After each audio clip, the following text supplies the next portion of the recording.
Andor episode 11 is now out on Disney Plus for you guys to go and check out. I have just watched it. I'm going to tell you guys my thoughts on episode 11. Let me know in the comments below, what did you guys think of episode 11? Did you love it? Did you hate it? Smash it down in the comment section below. Smash that like button and click subscribe as well. And let's get into this review of episode 11 of Andor right now.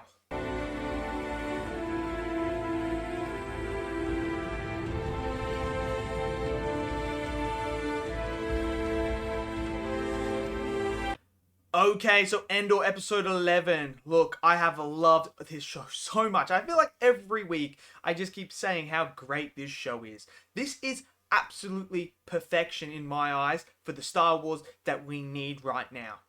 Now, it's mature, it's got great dialogue, it's all the things that we have been wanting and asking for as Star Wars fans for a long time.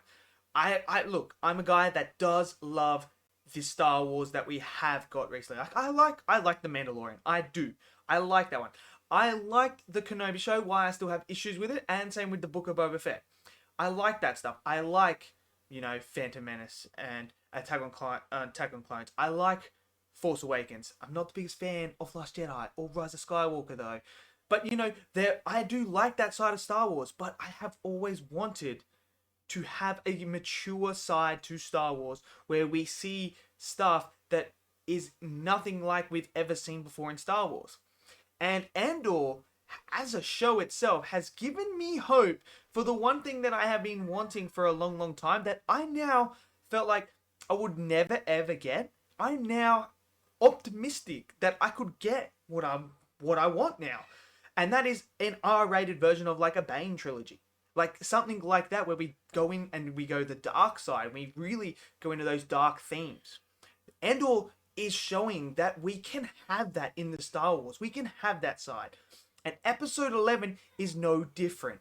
Again, we deal with some real heavy stuff when it comes to Luthen talking to Saw in this episode. And that conflict that they have there about, sacrificing this one person and his group of people in order to keep us secret, to keep my man in the IBS, whatever they're called, to keep him safe so that I can keep getting the information that is required.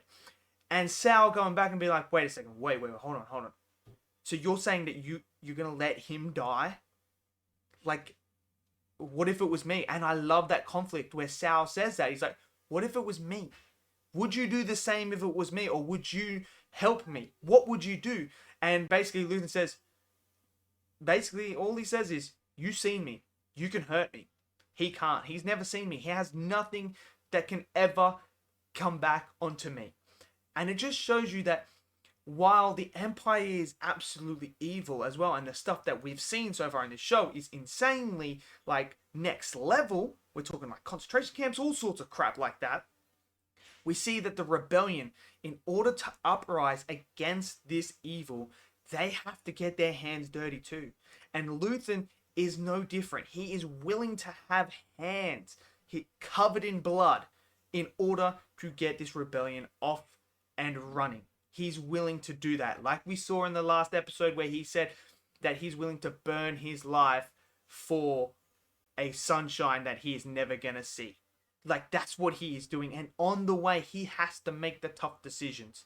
And that whole interaction with Sal is what I love to see in the Star Wars. These tough decisions, characters having their morals tested to the limits. Do I go down this route and be this goody two-shoes person? Or do I make this sacrifice that is required in order to get the greater good in a position where we can fight back? And even Sal says that too. A sacrifice for the greater good. And then Luthen says, call it whatever you want. And it's basically like, you call it whatever makes you and helps you sleep at night, you call it what it is. And it's absolutely insane. I love this. And that's all the dialogue. Luthen again with his ship. We get to see this weird whacked Star Destroyer with these satellite dishes on it. And they're tracking him into it. And like he's running the codes and stuff like that.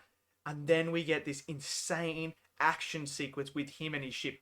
Bro, his ship is equipped. Oh oh my word, I was not expecting his ship to be that insane. It shoots all these things out the back, blows up one of the discs in the front of it, and then they send up the TIE fighters, and he just rips through them. Like, no, tomorrow he's got these lasers on the side, which was fucking sick. I'm not gonna lie, it was absolutely sick. We see all that, and then he flies off. Like, that whole sequence was great, and it is still the best looking Star Wars show. It is by a mile. Like, that whole sequence there, I never once thought that was CGI. I never once thought that. I thought, holy crap, this looks real. This looks like they actually filmed real shit. And it wasn't like that in Kenobi. It wasn't like that in the Book of Boba Fett. Like, this actually looks realistic, and that's what I love about this show, is that they took the time, they took the effort to make it look great. We get to see some new aliens as well in here when Andor is there trying to steal this ship. Like, he gets caught in this insanely unique web net sort of thing, and these creatures were cool looking things, and like, I was like, I ain't never seen them before. They have a nice interaction that I loved as well. Then they realize, look, they're not part of the Empire. Like, we can let them free. Like, let's help these guys. It's so great. We also have the tragic passing of Andor's mother, which Andor hears at the end, which is absolutely heartbreaking.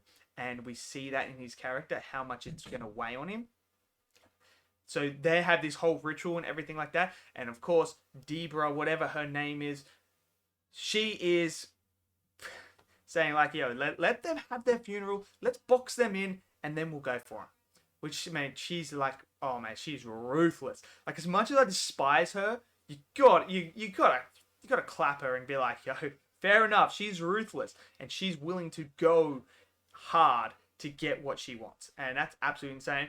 Syrio, whatever his name is, Syrio, I think that's his name. He has his moment where he's find out that his Andor's mother's dead, and he's trying to figure out, do I go to Ferrix to stop and find and see if he's there, because he might be there. So we got that storyline there as well. The robot, when his mother passes, bro, the robot has feelings. The robot is as sad as anyone else that she's gone, and he just wants to sit there.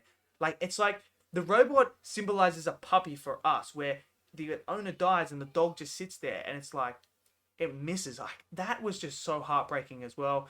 The alien screams for the girl that Andor knows really fucking messed her up. We saw that as well. Bro, this episode was just brilliant again. Absolutely fantastic. Great dialogue, heavy hitting stuff. We are seeing the rebellion being built, and Mon Mothma as well. This stuff with Mon Mothma is absolutely heartbreaking and deep and dark. Like, when she explains the situation that she's in, and that she has to accept this arranged marriage situation for her daughter, and you see how much it kills her on the inside. Bro, top tier writing, top tier performances. This show is incredible. Absolutely fantastic. I don't know how people don't like this show. I honestly do not know. This is mature Star Wars that we have been wanting for a long time. It's the Star Wars we needed. This gives me massive hope moving forward with the Star Wars franchise that we could get Darth Bane R-rated trilogy. We could get Revan. We could get the Old Republic stories, these darker stories. It gives me hope that we can get stories like that. Yes, still give me the Star Wars that we know and love, but give us these stories as well. And I have a lot of hope for it now. So let me know in the comments below, what did you guys think of this episode? Did you love it? Did you hate it? Smash it down below. Smash that like button. Click subscribe. And I'll see you guys next video. Till then, stay safe. Peace out.